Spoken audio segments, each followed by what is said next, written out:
한 주간도 잘 지내셨지요? 이번 주에는 국방정책하고 또 현대 무기체계 아마 강의 준비하느냐고 저도 바쁜 시간을 보내고 있습니다. 그런데 대전차학이 이번 시간에는 이제 대전차학이 제 3절인데요. 진행하기 전에 11일이죠. 이번 주 11일 날그 이스라엘의 팔레스타인의 어떤 가자 지구의 무장정파인 하마스 간의 충돌에 대해서 잠깐 한번 살펴보는 시간을 갖길 원합니다. 먼저 시간에 이 내용은 뭐냐면 이제 이스라엘하고 이 팔레스타인하고는 계속적으로 이 전쟁이 이제 무력 충돌이 이제 계속적으로 일어나고 있지 않습니까? 근데 이제 가자 지구의 무장정파의 어떤 이제 그 하마스 간의 충돌이 이제 일촉즉발의 어떤 전쟁 위기로 치닫는 이런 가운데 있었는데 이스라엘의 어떤 요격용 로켓의 위력도 이제 주목을 받고 있었다는 거죠. 그래서 제가 이제 어떤 텔레비전을 보면서 뉴스를 보면서 상당히 이제는 좋은 무기를 만드는 것도 중요하지만 그 무기가 그다음에 자국으로 일단 그 발사돼서 넘어오지 못하도록 그다음에 상대국에 거기에 또 모든 것들이 잔해가 떨어지는 것이 상당히 중요하겠구나 이런 생각을 한번 해봤습니다. 그래서 중요한 건 뭐냐면 미국의 최대 온라인 커뮤니티인 레딧이라는 데가 있는데 레딧 근데 여기에는 이제 이스라엘 요격 무기 아이언돔 아이언돔 자, 아이언돔의 어떤 활력상을 담은 24초짜리 이제 영상이 11일 현지 시간 종일 하여튼 뜨거운 이런 감자가 됐다는 거죠. 뭐냐면 이 아이언돔은 이스라엘의 어떤 방산 기업인 라파엘사와 그다음에 이스라엘 항공 산업이 개발한 단거리 로켓 요격 시스템이라고 말합니다. 이 동영상은 하마스가 이스라엘 쪽으로 쏘아 올린 공격용 로켓을 이 아이언돔이 하나하나 공중에서 요격하는 모습을 담고 있었다는 것이죠. 그래서 이 하마스의 로켓은 섬광을 내뿜으며 폭발하지만 이 아이언돔은 요격용 로켓의 어떤 궤적을 보이지 않아서 더 위력적으로 보였다는 것입니다. 폭발음과 함께 로켓포가 줄줄이 요격되는 모습은 마치 어떤 면에서 보면 불꽃놀이를 연상시켰다는 것이죠. 자, 이용자들을 아마 그 영상을 보고 이용자들이 쓴 것을 한번 몇 가지만 소개하면 자, 애초 생각했던 것보다 아주 무시무시하다. 그 다음에 지구상에서 가장 발전한 요격 시스템이다라는 이런 평가를 내렸다는 거죠. 그래서 이 아이언돔은 2011년에 배치된 이후에 90%의 어떤 적중률로 인해서 이제 1,500발의 로켓을 요격시킨 지구상에서 가장 활용도가 높은 어떤 그런 시스템이라고 할 수 있다는 것입니다. 이 아이언돔이 미국의 기술과 자본으로 이제 개발됐기 때문에 아마 더 그럴 수도 있겠지만 또 미국인들의 관심이 더 높아질 수도 있었겠지만 이 워스턴 포스트지는 여기는 아이언돔이 날아오는 로켓이 인구 밀집 지역으로 떨어지거나 그 다음에 주요 시설을 타격할 가능성이 높은지를 판단한 다음에 발사된다고 이런 설명을 했습니다. 만약에 북한에서 로켓을 쓴다, 어떤 포켓을 쏜다 그러면 우리나라의 어떤 그런 수도권에 이게 떨어지면 안 되잖아요. 그러면 어떻게 됩니까? 여기에는 우리나라에 넘어오기 전에 북한 지역에 그러면 동해상에 떨어지든지 뭐 이런 어떤 것들을 해야 된다는 거죠. 그리고 또 중요한 시설을 어떤 면에서는 타격할 이러한 가능성이 높아질 때 여기에 그런 것들을 요격할 수 있는 이런 아이언돔이라고 이런 걸 이제 얘기를 하고 있는데 자, 우리나라도 북한의 어떤 고사포라든지 그다음에 로켓, 미사일 공격에 대해서 이 아이언돔의 도입을 이제 검토했다고 했습니다. 그러나 이제 2017년에 자체 요격 시스템을 개발하기로 선회를 했다고 합니다. 그래서 이 아이언돔은 한 발에 얼마냐 보니까 5만 달러, 즉 5,600만 원으로 알려져 있습니다. 그래서 지난 1월까지 이제 발표한 거 보니까 지난 1월까지 10년간 이 아이언돔이 2,000와탄 400개 이상의 발사체를 요격했다는 거죠. 그러면 수백 명의 어떤 목숨을 살렸다라고 말씀을 하고 있습니다. 참, 이 이제는 좋은 무기를 만드는 것도 중요하지만 이 무기를 어떻게 자국에 떨어지지 않고 여기에 폭발시키지 않는 이런 무기가 상당히 중요한데 이제 이스라엘에서 이런 무기가 개발이 돼서 실질적으로 사용되고 있는 이런 모습들을 봅니다. 그리고 또 11일 날 어떤 일이 있었느냐 하면 이스라엘하고 이제 가자지구, 팔레스타인의 어떤 가자지구의 무정정파, 이 또 하스만 간의 무력 충돌이 이제 계속적으로 이틀째 이제 이어진 가운데 이스라엘군 어떤 공습으로 가자지구의 어떤 10층짜리 이제 13층짜리 주거용 건물이 붕괴된 이런 사항이 있습니다. 아마 여러분들이 이제 인터넷상에 나중에 한번 이제 검색을 해보시면 두 가지 한번 이제 검색을 해보시면 로켓을 쓴 것을 아주 별꽃 축제, 그 축제하는 것처럼 이렇게 공중에서 요격되는 모습을 한번 볼 수 있고요. 그 다음에 두 번째는 이제 13층 가자지구의 13층짜리 주거용 건물이 붕괴되는 그런 모습들을 보게 됩니다. 근데 이 외신에 따르면 이스라엘군은 현재 시간 그 11일입니다. 이 건물을 정말 타격하겠다고 먼저 선전포고를 한 겁니다. 그래서 군 당국자는 이 건물이 포격을 받은 직후 붕괴했으며 고층 건물을 어떤 붕괴 충격으로 이 가자지구가 흔들렸다고 합니다. 그래서 공습이 약 1시간 전에 건물 거주주와 인근 주민들에게 대피 명령이 내려졌지만 대피가 어떻게는 완료된 상태였는지는 아직 분명하지 않다고 이 목격자들이 전하고 있다는 겁니다. 그래서 실질적으로 우리가 테러를 하는 것도 아니고 이스라엘은 당당하게 내가 니네 지역의 건물 13층짜리를 폭파할 것이다. 다 어떤 면에서 대피시켜라 라고 어떤 선전포고를 하고 그 다음에 공격을 했다는 거죠. 참 어떤 면에서 보면 이런 면에서 보면은 실제로 우리는 제일 좋은 거는 공격을 안 하고 해놓은 것도 제일 좋지만 계속적인 그 이스라엘하고 어떤 면에서 보면 팔레스타인의 어떤 그런 종교 전쟁서부터 계속적으로 이어져가는 그런 거 아니겠습니까? 그러다 보니까 현재까지 지금 오고 있는데 그래도 이스라엘은 이런 어떤 면에서 보면 대테러 이런 공격이 아닌 실제로 선전포고를 하고 이런 공격을 하는 모습들을 우리가 봤을 때 참 여러 그런 좀 선진국 중에서도 특히 이스라엘은 좀 다르구나 그런 모습들을 우리가 볼 수 있었다는 거죠. 여러분들 이 강의 아마 듣고 난 다음에 두 가지 여러분들 아마 인터넷상에서 그 내용들을 한번 봤으면 좋겠습니다. 그래서 여러분들한테 영상을 좀 공유를 나중에라도 공유를 할 수 있으면 공유를 하겠는데 지금 시간에 또 공유를 하면 또 다른 그 영상을 드리고 와야 되기 때문에 지금 여기다가 적지는 않았는데 한번 여러분들 그 내용들을 한번 보시길 바랍니다.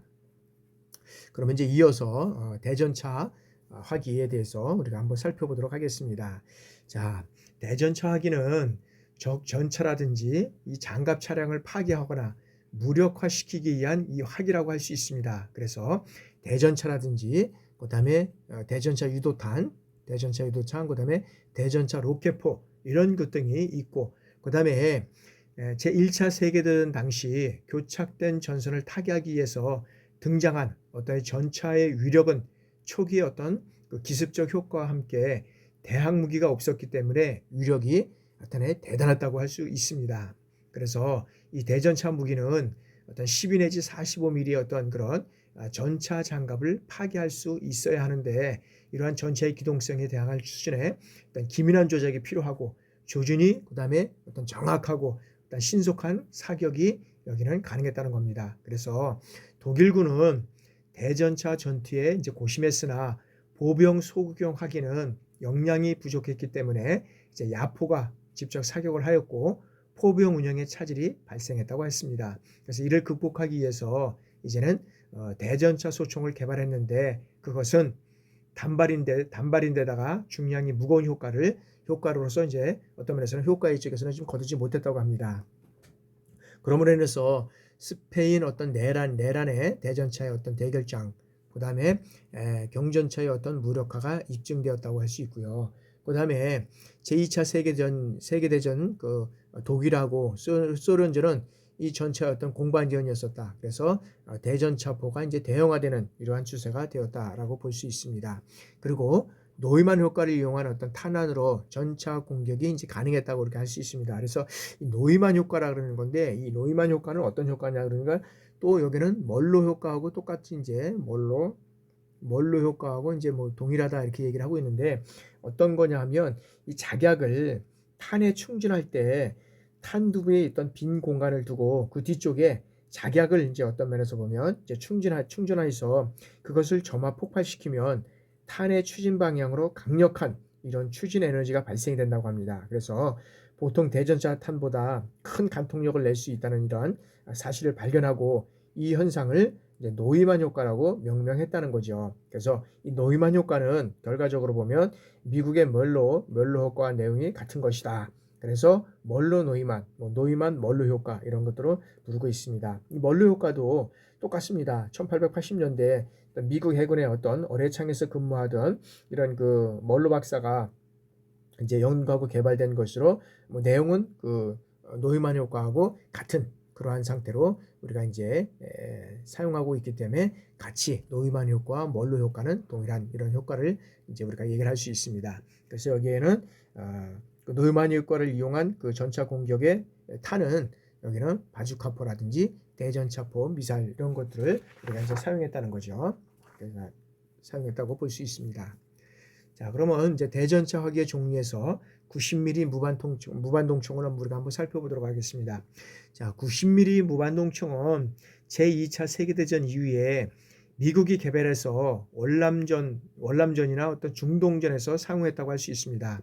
그리고 한국은 군원 장비를 인수해서 사용하다가 1970년대 후반에 이제 국방과학연구소가 이제 국내 개발을 이제 착수하게 됩니다. 그래서 90mm 무반동총은 전투병이 휴대하고 작전할 수 있는 이런 대전차 무기이고 고도의 명중률과 이제 파괴력이 양호하다고 할 수 있습니다. 그리고 이 90mm 무반동총은 곡사하기를 제압할 수 없는 이런 어떤 동굴이라든지 진지, 그다음에 어떤 면에서는 그런 그 축성 진지를 효과적으로 파괴할 수 있는 이런 어떤 무기가 이제 무반동총이다라고 할 수 있죠. 그래서 이 무반동총은 탄약은 어떤 면에서 보면 고정된 완전한 형태로 탄두라든지 탄피 이런 추진 잔약이 단일체로 구성되어 있는 이런 장전을 계속하게 장전을 어떤 신속하게 할 수 있고요. 탄약은 어떤 여기에서 보면 대전차라든지 그다음에 대전차 고폭탄, 그다음에 일반 고폭탄 이러한 연습탄으로 이제 구분될 수 있다고 할 수 있습니다. 그래서 대전차 고폭탄의 탄두는 알루미늄이라든지 강철로 돼서 탄두로 이런 성형장애의 원리를 이용해서 장갑을 관통할 수 있도록 제작됐다는 거죠. 그래서 탄피 내부에 들어있는 이 장약이 점화돼서 발생한 어떤 팽창된 가스가 이제 폐쇄기의 어떤 분사구를 통해서 후폭풍으로 발사되는 방출되는 이러한 힘과 탄두를 목표 지역으로 비행시키는 이 힘이 동일하게 작용하기 때문에 화기에 어떤 면에서는 반동이 일어나지 않는다라고 할 수 있습니다. 그래서 90mm 무반총에 사용되는 축사기가 있잖아요. 우리가 또 연습용으로 이제 우리가 많이 사용하잖아요. 이 축사기는 탄약이 제한되어 있는 경우에 사용하는 경우가 이제 많은데 연습용으로 우리가 많이 사용하죠. 저도 이제 군에 있을 때 보면 이제 그런 병사들 이제 연습용으로 많이 사용했던 것 같습니다. 이 비싼 탄약을 사용하지 않고도 사수와 부사수가 이제 훈련을 할 수 있는 이런 축사기가 또 이제 있다는 것이죠. 자, 다음에는 이제 106mm 무반동총입니다. 이 106mm 무반동총은 제2차 세계대전 이후에 미국에서 개발된 장비라고 할 수 있습니다. 그래서 한국은 미국으로부터 군원 장비를 인수해 사용하다가 1980년도에 이제 초에 생산하기 시작을 했다고 합니다. 이 사격 방식은 어떤 면에서 보면 이 그 총과에 의해서 직접 또는 간접으로 사격하고 폐쇄기에는 마금 나사식이고 그다음에 주로 차량에 탑재해서 이제 사용하게 된다는 거죠. 차량에 탑재해서 사용하게 되고 그다음에 106mm 무반동총의 어떤 이런 무반동 원리는 그 탄약의 탄피에 1160개의 어떤 구멍이 뚫려져 있어서 장약이 점화되어 발생한 어떤 가스가 약실내로 균등하게 이런 빠져나간다는 거죠. 약실내로. 그래서 여기서는 탄두의 어떤 전방, 이 탄두의 어떤 그런 그 전방으로 추진시키는 이 가스의 힘과 그다음에 어떤 그 후미 폐쇄가 구멍을 통해서 후방으로 방출되는 이 가스의 힘이 동일하기 때문에 그래서 추진력과 어떤 후방 방출 이게 힘이 동일하기 때문에 발사한 순간에 총이 움직이지 않는다는 것입니다. 그러니까 여기 후방에 이 탄두의 전방과 후방에 이게 어떤 면에서 보면 그 가스의 힘이 동일하기 때문에 여기는 반동이 일어나지 않는다. 그래서 움직이지 않는다. 이런 어떤 장점을 가지고 있다는 거죠. 자, 두 번째는 이제 토우입니다. 그러니까 토우. 자, 이 미국 휴즈사에서 1960년대에 이제 개발된 건데, 이것은 이제 1970년대로 이제 전력화된 이후에서 계속적으로 이제 어떤 성량 개량을 계속 추진해서 현재는 여기서는 이제 2를 이제 개량형으로 사용하고 있다는 거죠. 그래서 한국군 같은 거는 1970년대에 이제 이것을 획득해서 사용하고 있고요. 그다음에 토우는 발사관에 의해서 발사가 되고, 그다음에 광학 이 조준경에 의해서 이제 그 어떤 면에서 추적되고, 유도선에 의해서 유도되는 무기 체계가 있고, 그다음에 전차라든지 장갑차, 그다음에 야전 요새와 같이 이러한 견고한 기지를 공격해서 무력화시는 이러한 어떤 대전차 무기다라고 할 수 있습니다.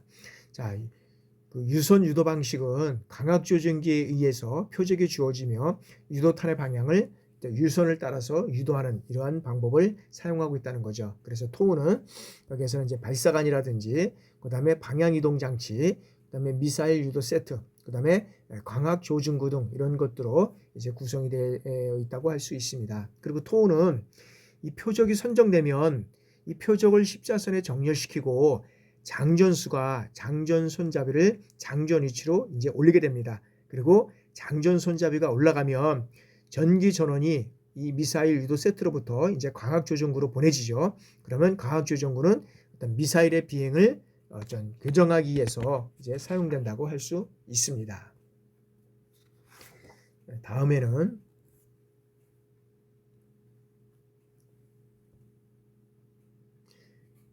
다음에는 어떤 펜저 3, 여기에서는 이제 어떤 판저 3라고 할 수 있죠. 여기에서 이 판저 3는 500m 이내의 어떤 전차라든지 장갑 차량을 파괴시킬 수 있는 대전차 이 화기로서, 그다음에 발사기에 여기에는 뭐가 있느냐면 고폭탄 탄두와 발사관이 결합된 일단 탄약을 어떤 면에서는 사용한다는 거죠. 그래서 1988년에 경대전차 무기로 채택돼서 1990년도 독일에서 이제 도입한 어떤 휴대용 대전차 무기라고 우리가 할 수 있습니다. 그래서 이 판저 3는 소형으로 휴대가 가능하고 어깨 견착 사용이 가능하다는 거죠. 그래서 어깨 견착 사용이 가능하고, 그다음에 적 반응 장갑에 대응할 수 있고, 표적 획득 후 3 내지 4초 이내에 발사할 수 있다는 것입니다.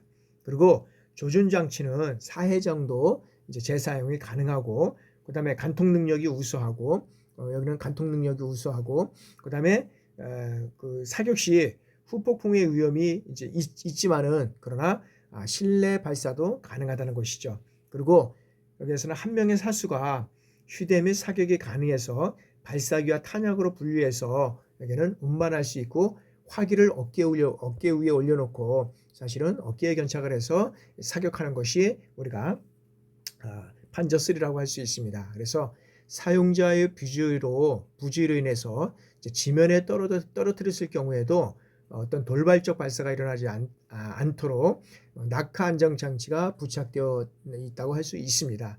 그래서 이 판저 3 로켓은 건물 지역 전투를 위해서 실제 사격이 가능하도록 설계되고 있고요. 그다음에 여기에서는 이제 어떤 그 밀폐된 공간이라든지, 그다음에 후폭풍 지역에 어떤 여기 유리라든지, 그다음에 선박, 캐비넷 등 이런 파편 위험물이 없는 곳에서 사격할 수 있다고 할 수 있습니다. 왜요? 여기에는 어떤 면에서는 그 실내에 이제 사용할 수 이제 실내에서 실제적인 사용을 가능할 수 있기 때문에 이제 그렇다는 거죠. 그래서 밀폐된 공간에서 사격 시에는 특수한 방호복 같은 거는 필요는 없으나 어떤 면에서는 밀폐되기 때문에 규마개를 착용해서 이제 사격을 해야 한다는 것입니다. 자, 다음에는 이제 메티스M에 대한 어떤 전차에 대해서 전차가 화기에 대해서 우리가 한번 알아보도록 하겠습니다. 자, 러시아에서 도입한 이제 휴대형 어떤 그 중대전차 유도무기라고 할 수 있습니다. 그래서 이 메티스라는 것은 우리가 의미를 따져보니까 호려나라는 뜻으로 이렇게 쓰여져 있다고 얘기를 하고 있습니다. 그래서 이 장비 구성은 어떤 면에서는 목표를 탐지해서 유도탄을 그다음에 유도하는 이런 발사기, 그다음에 그 야간의 목표를 탐지, 그다음에 식별하는 열상 장치, 열상장치, 그 다음에 목표물을 파괴하는 유도탄, 뭐 이런 것들로 이제 구성되어 있다고 할 수 있죠. 그래서 기본적인 어떤 동작 원리를 우리가 살펴보면, 자, 유도탄에서 적외선을 전기 신호로 변환해서 이게 어떤 사수의 조준선과 유도탄의 오차를 비교 분석해서 수정된 유도 신호를 유선을 통해서 유도탄으로 이제 공급을 하는 거죠. 유도탄으로 이제 제공을 하게 됩니다. 그러면 유도탄이 목표 방향으로 유도돼서 목표물을 파괴하는 어떤 유선 유도 방식이 우리가 메티스엠이라고 우리가 할 수 있습니다. 자, 대전차 무기의 어떤 발전 추세를 우리가 살펴보도록 하겠습니다. 자, 최근에 개발된 대전차 무기의 장갑 파괴력이 기존의 어떤 대전차 무기에는 비교가 안 될 정도로 이제 크게 향상됐다고 할 수 있습니다. 그래서 이 공격 방식도 전차의 어떤 주장갑을 목표로 하는 것이 아니라 이제 상부장갑, 이 상부장갑을 여기에서 목표로 하고 있다는 거죠. 이제 이 전차는 실적으로 보면 새로운 어떤 방식으로 이제는 그 자신을 향하여 발사된 이 대전차 미사일이 자신을 향하여 날아오는 동안에 탄도상에서 문항화시키는 데 관심을 돌리고 있다는 거죠. 이제 많은 장비가 아까도 우리가 그 이스라엘의 여기에서는 이스라엘의 어떤 면에서 보면 아이언돔에 대해서 우리가 말씀을 했잖아요. 거기에서 이런 것들 그 포를 쏘고 이런 포를 쏘게 되면은 어떻게 됩니까? 이스라엘에 넘어오기도 전에 자국에 이런 떨어뜨리는 이런 현상이 된다고 그랬잖아요. 그래서 그거를 본 사람들은 정말 불꽃 축제 같은 이런 것이라는 이제 표현을 했는데요. 실질적으로 이제 지금도 보면 이런 어떤 이 포탄이 이제 전차로 이 탄도상에서 이게 이제 자신한테 날아오는 이러한 그 상황을 무력화시키는 이런 데 이제 관심을 갖고 있다는 거죠. 그래서 이와 같은 대응 방식으로 해서 이제 전술기라든지 함정에도 이런 적용되고 있지만 장차 이제는 전차에서도 이제 적용될 것으로 보고 있다는 거죠. 그래서 미국은 미래 전투 체계라고 할 수 있는 것은 뭐냐면 이 FCS 이게 뭐냐? 여기를 이 내용은 뭐냐면 Future Combat System이라고 할 수 있는데 이거는 미래 전투 체계라고 우리가 할 수 있습니다. 그래서 이 미사일을 추적해서 파괴하는 능력을 이제 갖출 것으로 예상을 하고 있다는 거죠. 그래서 여기에서 이제 전차를 향하여 날아오는 미사일과 그다음에 전차의 어떤 상부 이 장갑을 겨냥하는 야전포병의 대전차 지능 이 자탄에 대한 대응체까지 이제는 포함하게 될 것이다라고 하고 있습니다. 그래서 전차에 대한 어떤 공격을 탐지하고 그다음에 대응하는데 최대 1.5초 정도가 소요될 것으로 보인다고 하고 있습니다. 아직까지 이와 같은 어떤 능동 방어 능력 이런 것을 갖춘 전차에 대응할 수 있는 이러한 대전차 무기는 알려져 있지 않지만은 이제 미래의 어떤 대전차 무기는 이러한 능동 방어 능력을 갖춘 이런 전차에 대응하는 방향으로 이제 발전될 것이라고 해서 이런 것들이 이제는 어떤 면에서 보면 2011년도에 개발돼서 현재 사용한 그런 아이언돔이라고 할 수 있는 그런 어떤 무기를 통해서 또 우리가 이제 볼 수 있지만은 이제는 앞으로는 이런 무기들이 이제는 나한테 날아오는 이런 포탄이라든지 이런 것들, 화기라든지 이런 것들을 파괴할 수 있는 이러한 그 능력까지도 이제 갖춘 것이 이제 미래의 어떤 그런 그 무기 체계로서 이제 진행돼 나갈 것이다라고 이제 하고 있다는 거죠. 자, 다음에 이제 하포에 대해서 우리가 한번 이제 살펴보도록 하겠습니다.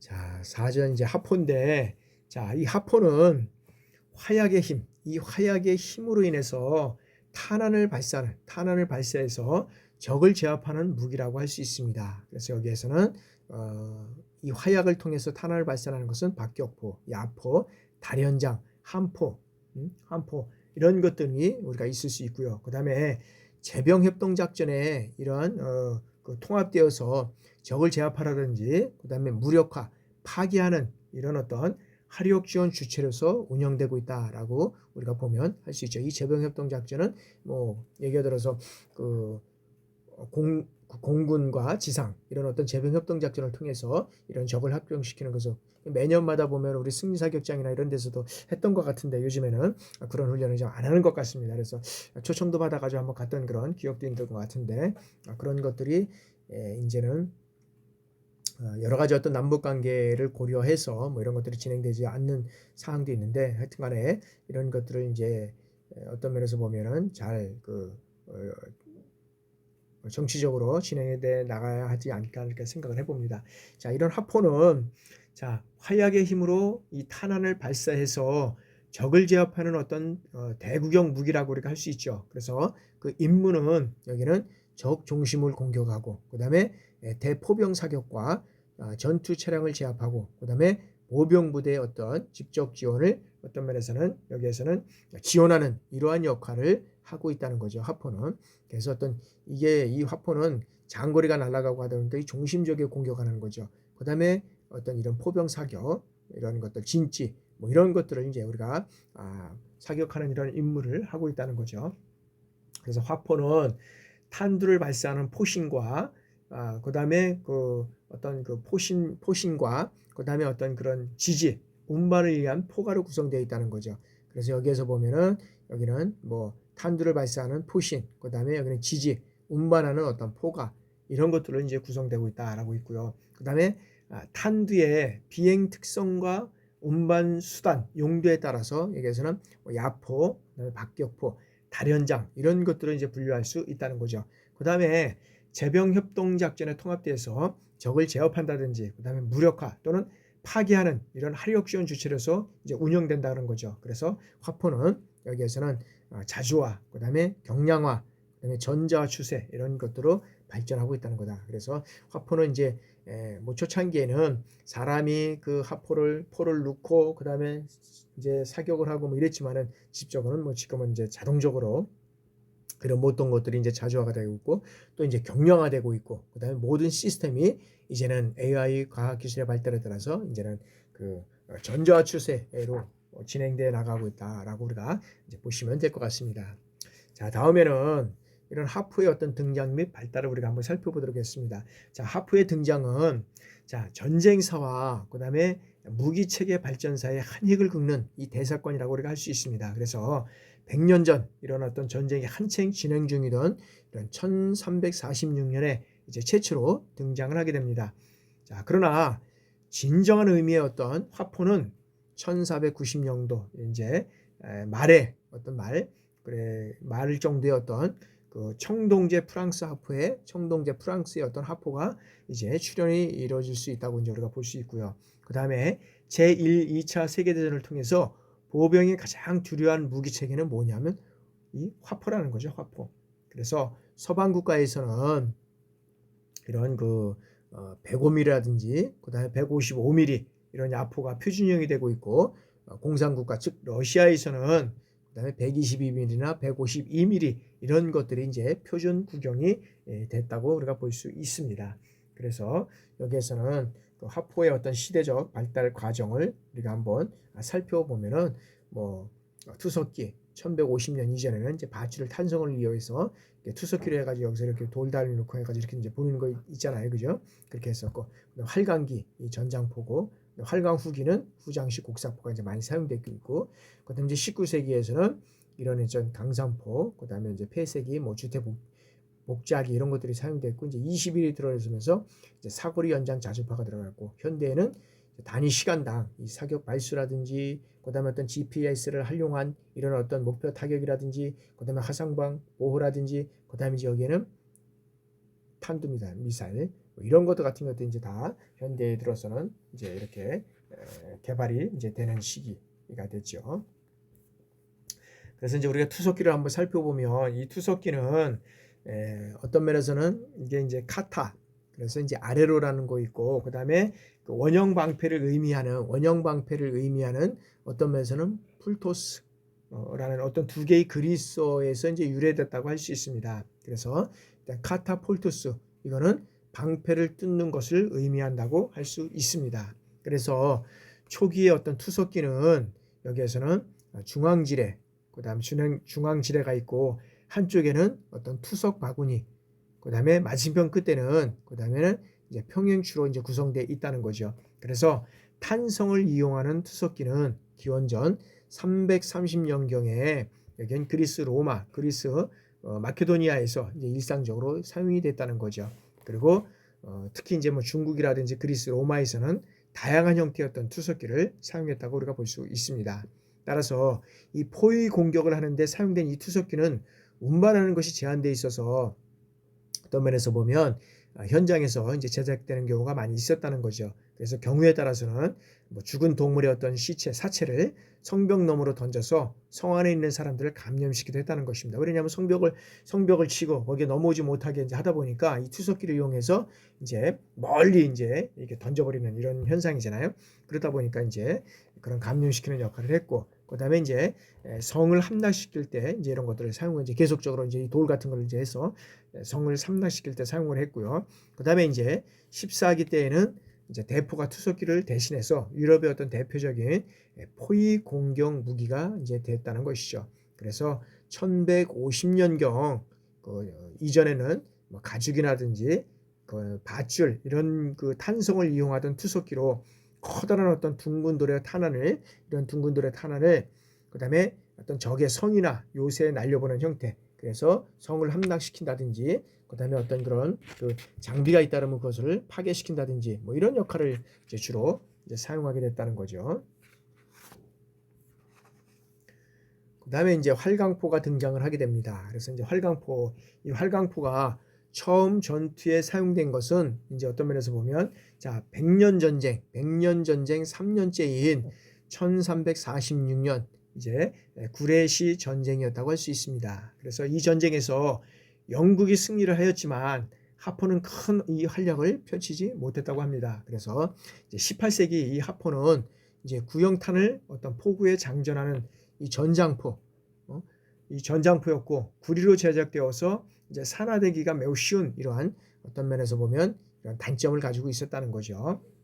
그다음에 이제 13기에 들어서자 이제 유럽인들은 철을 녹여서 주조하는 이런 기술을 터득하게 됐고 1400년경에 이제는 철을 주조해서 포를 제작하는 이러한 기술이 전 유럽에 이제 확대돼서 동포보다는 그다음에 형태는 작으나 큰 파괴력, 그다음에 탄두의 속도가 빠른 철포를 만들어 사용했다는 거죠.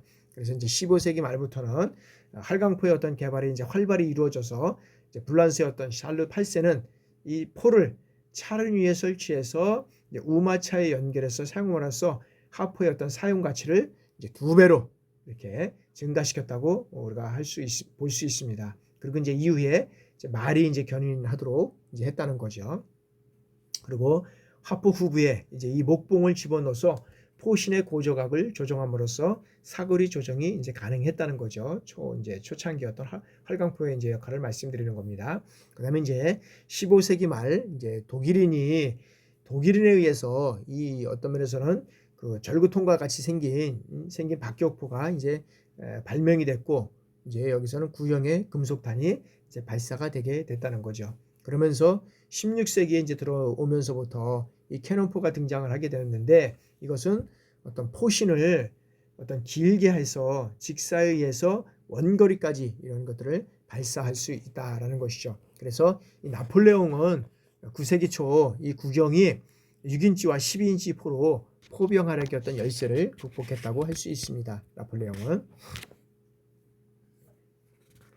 그래서 시대별 그 하포의 어떤 발전 그 내용들을 우리가 한번 살펴보면 여기에서는 한번 간단하게 보면 1950년대는 크리미아 전쟁 후 여기는 포병 역할이 증대됐고 이제 기병대가 해체되는 이러한 역할이 있었다는 거죠. 그리고 이제 60년대는 이 강선포, 그다음에 이제 철제가 이제 이런 것들이 이런 그런 그 기신 이제 주물 이제 이런 것들이 이제 개발이 되면서 여기에서는 이제 이런 어떤 그 강선제 이제 어떤 그런 것들을 그 포가 이제 개발이 됐고요. 80년대는 이제 어떤 그런 화약이 이제 들어서면서 이제 발사 속도가 이제 증대되는 이런 현상이 있었고, 이제 90년대는 주택 복잡기 개발을 통해서 이제는 급속 사격포를 통해서 1, 2차 대전에 사용이 됐고, 1910년대는 이제는 1차 대문 시 프랑스 내문, 독일 육문 이런 이제 포대가 형성이 되면서 이제 물수가 많아서 기동성이 결여되는 이제 그러한 문제점이 있었다는 거죠. 그다음에 여기에서는 이제 시대별 화포 이제 발전 내용에 대해서는 한번 이제 살펴보시고요. 이제 105mm, 155mm 가 이제 이렇게 많이 사용됐고, 이제 155mm가 견인포로서 이제 됐고 한국은 뭐 105, 105mm 뭐 이런 것들이 이제 개발이 됐고요. 그다음 21세기는 이제 첨단 자주화로서 이제 여기에서는 전투 지역 어떤 40km 내에 어떤 그 쇼댄쇼 이런 것들이 이제 개발이 됐고 발사 속도도 6에서 8발 정도의 이런 어떤 문들이 이제 그 진행이 되는 이러한 상태로 우리가 볼 수 있습니다. 자, 다음에는 이제 강선포의 등장입니다. 자, 이 그 15세기 탄두를 이제 포미에 장전하는 이제 포가 이제 출현하게 되는데 이것을 이제 포미 장전식 포라고 할 수 있습니다. 그래서 이 포미에 후브를 약간의 틈도 없이 결합한다는 것은 어떤 쉽지가 않았기 때문에 가스가 세기 때문에 발사 압력이 저하돼서 원가림까지 이제 비행하지 못했다는 거죠. 그래서 자주 이제 근탄이 생겨서 사고가 발생이 됐고, 그 다음에 이제 어떤 면에서는 도태 상태에 있다가 후미가 잘 폐쇄되어 가스 압력을 세지 않게 할 수 있는 장치가 이제 개발되게 됐다는 거죠. 그러므로 인해서 이제 강선포가 출현이 되게 되는 거죠. 그래서 이탈리아에서 이제 처음 이런 것들이 이제 출현이 되고, 그 다음에 1850년 이후에 가도기를 거쳐 이제 발달하게 된다는 거죠. 그래서 탄두에 해적력을 부여해서 장거리 비행이 이제 가능하게 됐고요. 그 다음에 이 파괴력도 이제 증가하게 됐다는 거죠. 그래서 강선포의 어떤 등장과 더불어서 이체 주태 복자 장치 이런 어떤 발명은 포병회가 있어서 어떤 면에서는 혁신적인 발전을 주도해 나갔다라고 볼 수 있다는 것입니다. 그리고 발사 이후에 포의 위치가 변하지 않게 되어 있어서 관측 장교가 여기 보고한 좌표에 이제 조준해서 제 두 발의 탄착점을 수정하여 수발째에는 목표를 명중시킬 수 이제 있게 됐다는 거죠. 그래서 사격 속도도 현저히 증가하게 되었다는 거죠. 그래서 이 후장포의 약점은 마금 나사식 폐쇄기라든지 수평 어떤 세전식 폐쇄기로 이런 것들을 이제는 해결될 수 있었다라는 것을 우리가 이제 볼 수 있었다는 거죠.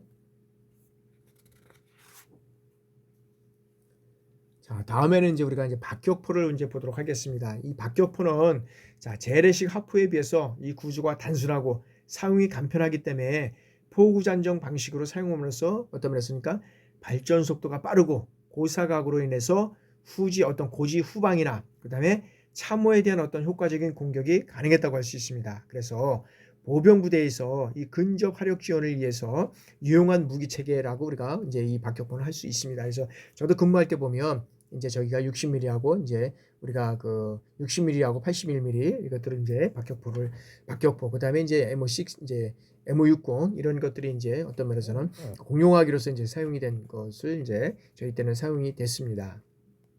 그래서 이 박격포는 어떤 면에서는 그 야포에 비해서 상대적으로 우수한 기동성과 접근성, 그다음에 어떤 비교적 강력한 대인 살상 능력을 보유할 수 있다는 거죠. 그래서 이 제작 비용이 저렴하고 유지 보수가 용이하다고 할 수 있습니다. 그래서 이 박격포는 사격 탄두의 특성이 어떤 45도 이상의 어떤 고사격으로 사격할 수 있어서 여기에는 그 어떤 고지 후방이나 참호, 그다음에 어떤 면에서 보면 그다음에 시가전에서 우리가 효과적으로 사용할 수 있다라고 볼 수 있습니다. 그래서 이 박격포는 구경에 따라서 이제는 조금 우리가 나눌 수 있는데, 자, 구경이 60mm 미만인 것은 우리가 경박격포라고 하고 있고요. 그다음에 60에서 100mm의 경우는 중박격포.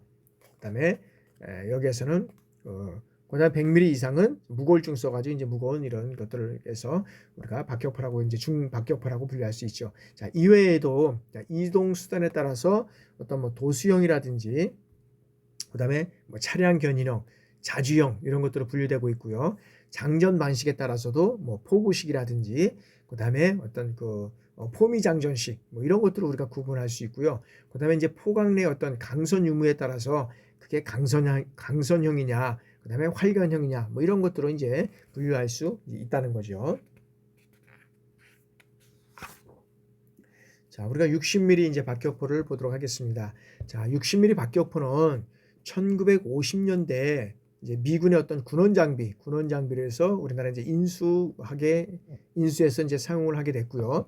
그다음에 1970년대에 이제 방위 산업의 어떤 육성의 일환으로 인해서 이제는 이제 어떤 면에서 보면 모방 생산이 되게 됩니다.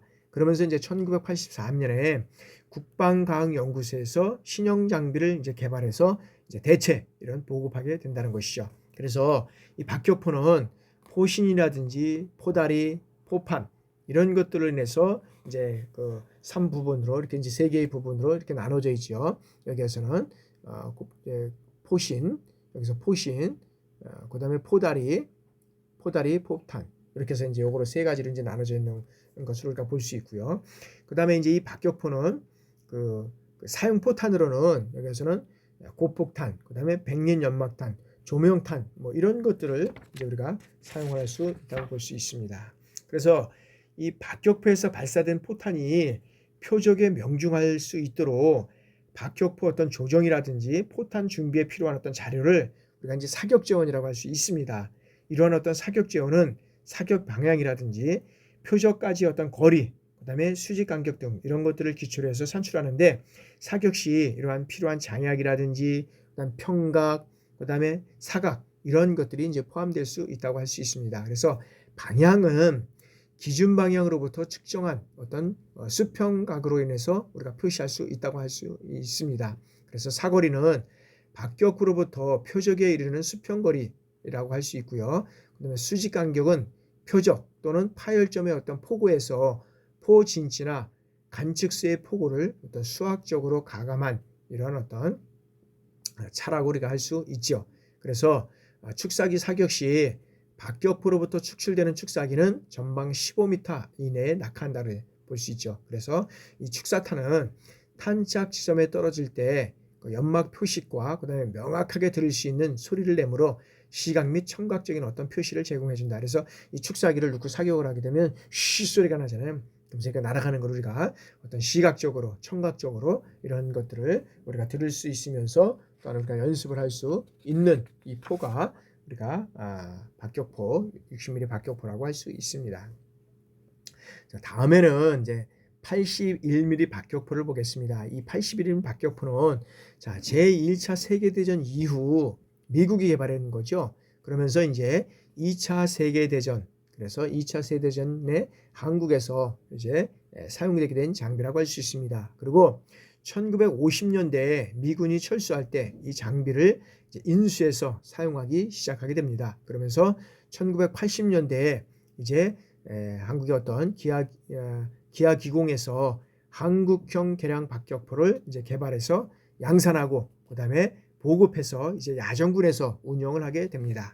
자, 이 포열 형태는 어떻게 되어 있느냐면 이 포열 형태는 이 활강식 단포열의 포구 장전식이 되고 있고요. 그다음에 고각사격식, 그다음에 고각사격식이 되고 있고, 그다음에 교체 가능한 공이, 고정 공이식 이런 것들이 이제 이 81mm 박격포에는 채택되고 있다고 볼 수 있습니다. 그리고 여기에서는 이제 우리가 뭐 다 아시다시피 포신이라든지 포다리, 그다음에 포판 이제 3부분으로 구성되고 있다고 하고 볼 수 있죠.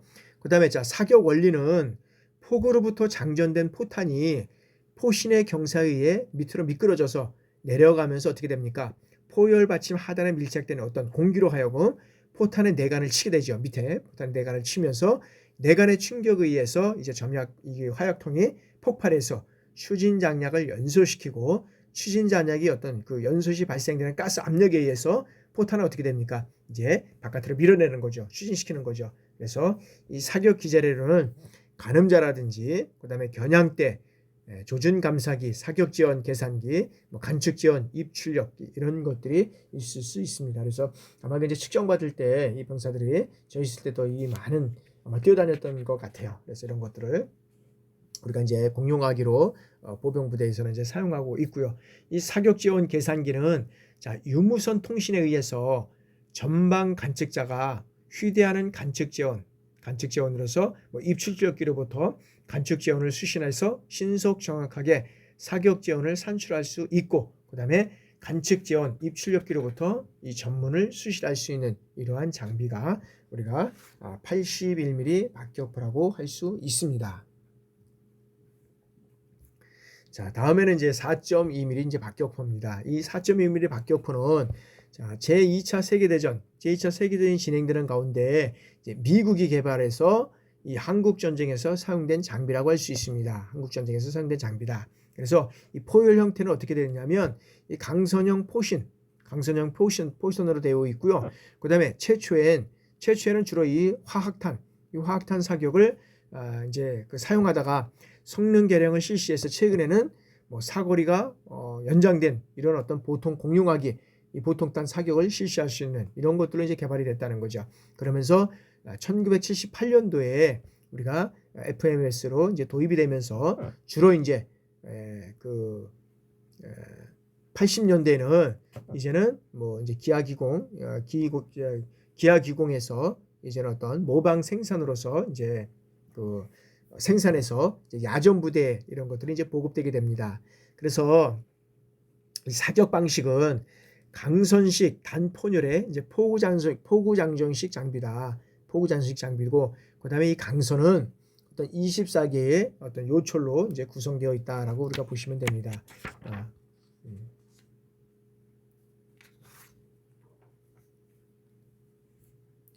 자, 다음에는 이제 야포를 한번 보도록 하겠습니다. 야포. 그래서 이 화포라는 것은 이 화포의 어떤 그런 것을 보면 우리가 보면 이 화포는 크기라든지 중량 때문에 소화기처럼 한 사람이 다룰 수 없는 이 포열을 가진 화기다라고 우리가 할 수 있다는 것입니다. 화를 가질 수 있는 포기다.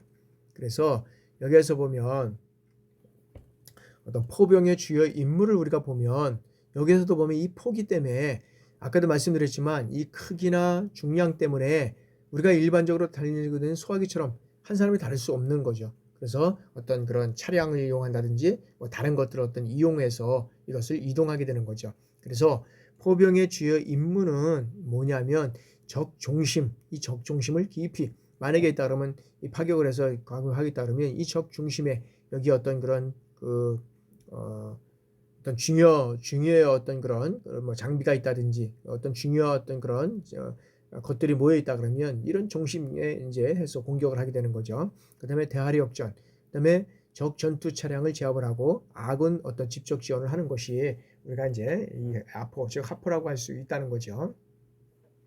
그래서 이제 이 하포의 어떤 임무라든지 그다음에 여기에서는 이 기동 형태에 따라서 이제 여러 가지가 우리가 분류가 할 수 있는데 이 야포의 어떤 기동 형태에 따라서 이제 견인포와 자주포로 이제 우리가 분류할 수 있다는 거죠. 그다음에 포신 형태에 따라서는 평사포, 그다음에 곡사포, 그다음에 다량전 및 로켓포 뭐 이런 것들로 우리가 이제 분류할 수 이제 있다는 거죠.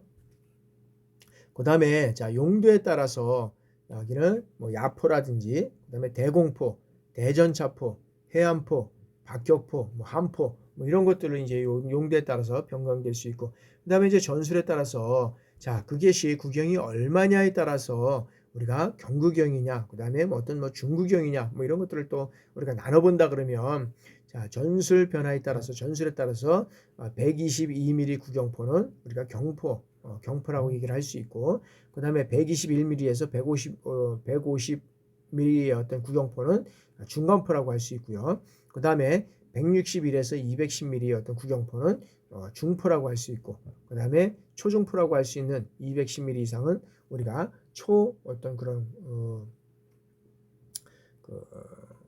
구경포라고 우리가 할 수 있다는 거죠.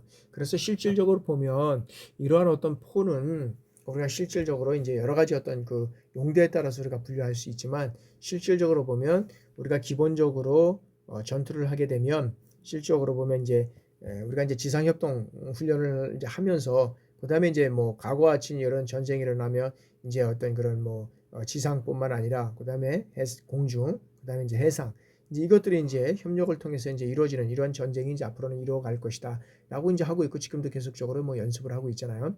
근데 아까도 이제 말씀을 드렸지만 이런 어떤 전쟁은 사실 어떤 면에서 보면 중요한 그런 어떤 발사 무기도 우리가 상당히 중요하다는 거죠. 그러나 그 무기를 어떻게 내 앞에 그런 오는 것을 여기는 막기 위해서, 그다음에 사전에 그다음에 어떤 그 지역에서 어떤 우리 이 나라로 넘어오기 이전에 중요 지형이라든지 그다음에 어떤 주요 목표물 뭐 이런 것들을 피해서 포탄이 떨어질 수 있게끔, 그다음에 그런 역할을 하는 것이 상당히 중요하다라고 우리가 이제 볼 수 있는 거잖아요.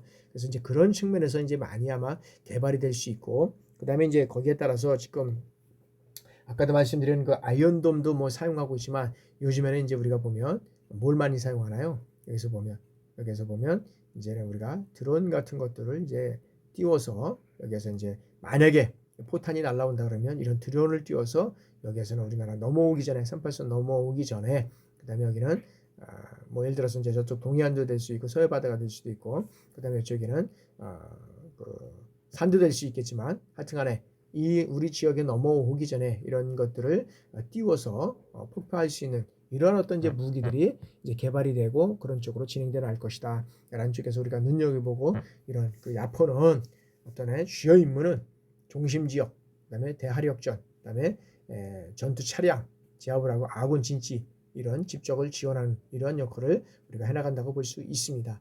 그러면 우리가 이제 이번 시간에는 여기 이제 하포에 들어가기 전에 여기까지 하고 잠시 10분 동안 쉬었다가 진행하도록 하겠습니다.